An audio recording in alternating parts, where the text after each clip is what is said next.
In the heart of a bustling city, where hurried footsteps drowned out the whispers of the forgotten, Emily walked with a quiet purpose. Each morning, she passed the same corner where an old man sat, his tattered coat blending into the gray of the sidewalk. His name, she'd learned after weeks of gentle persistence, was Thomas. His eyes, clouded with an unspoken grief, held a story she couldn't unravel, though she tried with every fiber of her being. Emily's routine was simple. A warm coffee, a fresh muffin, or a handwritten note slipped into a folded scarf, left beside him with a soft smile. She didn't do it for thanks. Thomas rarely spoke beyond a murmured gratitude, but because something in his gaze tugged at her, a restless need to understand the weight he carried. She saw past the dirt-streaked face and trembling hands, sensing a depth that others ignored. Her colleagues at the law firm where she worked as a paralegal were less kind. They scoffed at her daily ritual, calling Thomas a filthy drifter who'd squander her generosity. "You're wasting your time, Emily," sneered Rachel, a senior associate with a knack for sharp words. "He's probably a con artist, laughing at your naivety." Mark, another co-worker, was more direct, cornering her one day by the office coffee machine. "You're delusional if you think he's anything but trouble. Stop before you get hurt." Their warnings weren't just words. They began to undermine her at work, whispering about her obsession with the homeless man, questioning her judgment in meetings. Rachel even went so far as to report Emily's unprofessional behavior to their boss, claiming her focus on that vagrant was affecting her work. The judgment stung, but Emily pressed on, her resolve fueled by the enigma in Thomas's eyes, a sorrow that seemed to hide something extraordinary. Thomas, for his part, was a mystery wrapped in silence. He accepted Emily's gifts with a nod, but his past remained locked away. She noticed small things. The way he held himself with a soldier's posture despite his frail frame, or how his hands, though calloused, moved with a precision that hinted at skill long abandoned. Once she caught him staring at a faded photograph he quickly tucked away, his face crumpling with a pain so raw it made her chest ache. She asked gentle questions, but he deflected with a gruff kindness, as if protecting her from his truth. Emily sensed he wasn't just a man down on his luck. His solitude felt deliberate, a self-imposed exile from a life he'd chosen to leave behind. The tension in Emily's life crescendoed as her firm prepared for its annual gala, a glittering event where she was to receive an award for her pro bono work. It was a moment of pride but also vulnerability. Rachel and Mark had been relentless, their mockery now laced with sabotage. They'd accidentally misplaced her presentation. Notes and Rachel's barbed comments about Emily's charity case echoed through the office. On the night of the gala, Emily felt the weight of their disdain, her nerves fraying as she stood at the podium, her speech faltering under their smirks. Outside, unbeknownst to her, Thomas lingered near the venue, clutching a tattered letter he'd never shown her.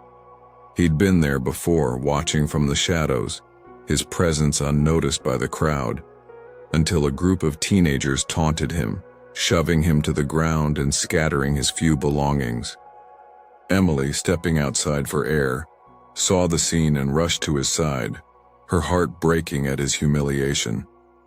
As she helped him gather his things, a sleek black car pulled up, and 3 figures emerged. 2 men and a woman, their faces etched with urgency. They wore military pins and carried an air of authority that silenced the onlookers. The woman, her voice trembling, called out, "Colonel Harper?" The crowd froze and Emily's breath caught. Thomas stiffened, his eyes darting to the ground as if he could disappear. The woman knelt beside him, tears in her eyes. "We've been looking for you for years." What followed was a revelation that shattered the night. Thomas Harper wasn't just a homeless man. He was a decorated war hero, a colonel who'd saved countless lives in a covert operation decades ago. But the mission had ended in tragedy, a miscalculation that cost the lives of his closest comrades. Blaming himself, he'd vanished, cutting ties with his past to bury his guilt in solitude. The group, his former unit, had tracked him down after years of searching, spurred by a chance sighting of him in a news article about the city's homeless. They spoke of his bravery, his leadership, how he'd carried wounded soldiers to safety under fire. But it was their next words that struck Emily like lightning. "He told us about you," the woman said, turning to her. "Your kindness. Those coffees, those notes, they kept him going. He said you reminded him there was still good in the world." They revealed that Thomas had written to them weeks ago, inspired by Emily's unwavering compassion to finally face his past. The Gala crowd, including Rachel and Mark, stood in stunned silence, their earlier mockery now a bitter weight. Rachel's face flushed with shame, and Mark looked away, unable to meet Emily's eyes. Thomas, his voice breaking, spoke to Emily directly for the first time. "I didn't want you to know who I was," he said, "because I didn't believe I deserved your kindness. But you never stopped. You saw me when I couldn't see myself." Tears streamed down Emily's face, a mix of joy and disbelief at the truth she'd sensed but never grasped. The crowd parted as the military group helped Thomas to his feet, offering him a salute that echoed with respect. The gala, meant to honor Emily, became something more. A moment of redemption for a man who'd lost himself and a vindication for a woman who'd never wavered. In the weeks that followed, the ripple effects of that night were profound. Thomas began reconnecting with his old life, supported by his unit and a newfound purpose. Emily's colleagues, chastened by the truth, changed their tune.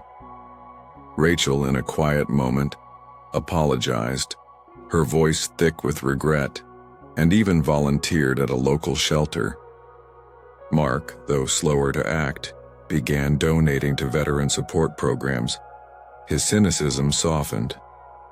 Emily, meanwhile, felt a deep satisfaction, her restlessness replaced by a quiet pride. Her small acts of kindness had not only restored a hero, but had shifted the hearts of those around her, planting seeds of compassion in a city that had once looked away. Thomas, now living in a modest apartment with support from his unit, sent her a letter. A simple note, much like the ones she'd left him. "You gave me back my life," it read, "and I'll spend the rest of it making sure others know your name."